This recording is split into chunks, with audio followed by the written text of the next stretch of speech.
Garbė kalbėti nuo Lietuvos žydų bendruomenės. It's a big honor to speak in the name on behalf of all Jewish community. Ir manau, kad tai simboliška, kad būtent jaunas žmogus kalba už Lietuvos žydus. And I think that it is symbolic that a young person speaks for Lithuanian Jews. Žinote, yra daug įvairių holokaustą menančių paminklų. We have a lot of memorials for Holocaust victims. Bet ko gero pats geriausias iš tų paminklų yra gyva, žydiška, stipri žydų bendruomenė. But I guess the most, like the biggest memorial for all that happened is a living Jewish community. Žinot, prisiminti praeitį be galo skaudu, nes daugelis iš mūsų neteko ne vieno, ne dviejų, o neteko beveik visos šeimos. It is very painful to remember the past because most of us lost not one or two, but a big family. Bet nesame čia, kad kalbėti apie praeitį. But we are here not to speak about our past. Pagalvokime truputėlį apie dabartį ir ateitį. Let's think about the current days and the future. Kiek žmonių iš šio miesto galėtų ateiti į šią aikštę? How many people from this city could come to this place, to this square? Su pagarba iškelti Izraelio ir Lietuvos vėliavas? To raise the flags of Lithuania and Israel. Ir pagalvoti, kad galbūt jų seneliai And to think that maybe their grandparents buvo ne šiaip istorijos dalis, were not just a part of history. ne šiaip istorijos vadovėlio puslapis, Not just written in some historical books, o šios nežmoniškos tragedijos dalis. but that they were part of this inhuman part of our history. Kai aš klausiu, kiek būtų tokių, How many there will be? aš manau, kad dėja mano atsakymas būtų dar per mažai. And my answer would be that too little. Aš manau, kad būtų daug daugiau tų, kas nedrįstų padaryti to, ką darote jūs dabar. I think that there will be more of those who will not dare to do what you're doing today. Bet tai, ką jūs darote dabar, yra puikus pavyzdys.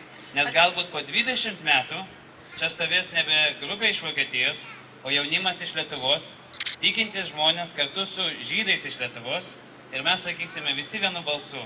Mes atsimename praeitį, tegu jinai niekados nepasikartoja ir mes turime bendrą ateitį.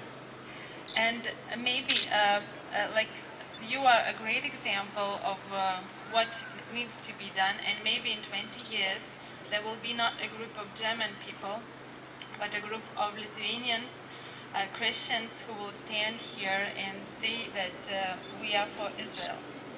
Gerbėme jūsų norą atsiprašyti žydų tautos. We honor your willingness to say sorry, to apologize for Bet Jews. su visa pagarba turime pasakyti, mes ne tie, prieš kuriuos reiktų atsiprašyti. But with all the respect, I have to say that we are not those to whom you should apologize.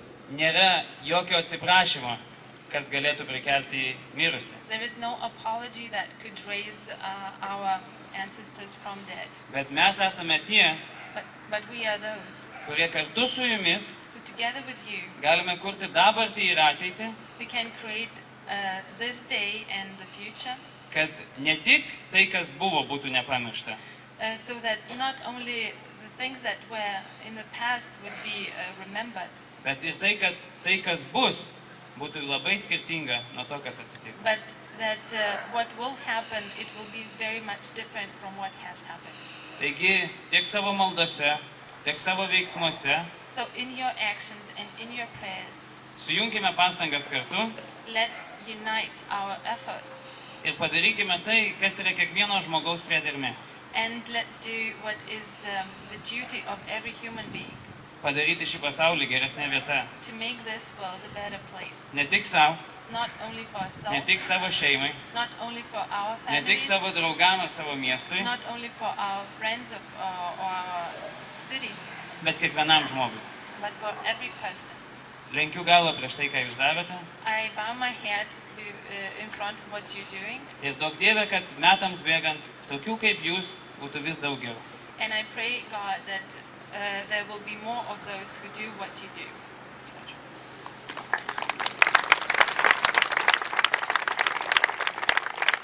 Ačiū žydų bendruomenei. bendruomenės vykdomajam direktoriui. Ir dabar žodį tarti norėčiau pakviesti Lietuvos evangelikų reformatų superintendentą kunigą Tomą Šerną.